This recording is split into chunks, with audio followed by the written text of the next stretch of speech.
Selain daripada tempat rempit dekat Seremban ni yang aku boleh share kat korang, ni aku share pot paling baik untuk makan dekat Seremban. Kalau korang tengok belakang aku ni, ada Stadium Paroi. Dia banyak kedai makan kat sini, tapi ada salah satu ni korang kena tengok, paling keng sekali. Jom aku tunjuk. Kedai ni dia berkonsepkan macam warung, tapi dia restoran. Nasi goreng daging berapi. Owner dia. Baik bang Tak tengok ajar.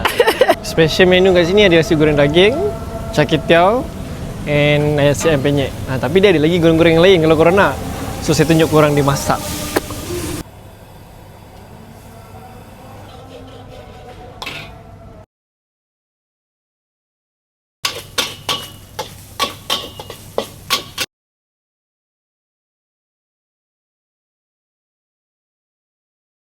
So tu antara dua menu yang paling special kat sini. Ada lagi satu, nasi ayam penyet, tapi saya tak makan nasi ayam penyet.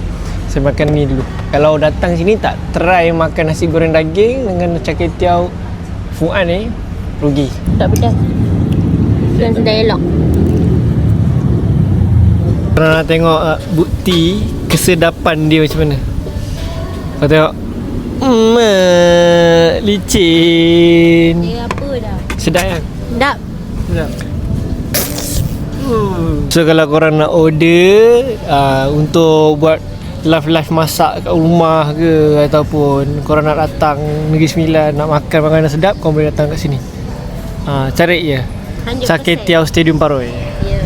Tolonglah cari 100% TikTok. Nala.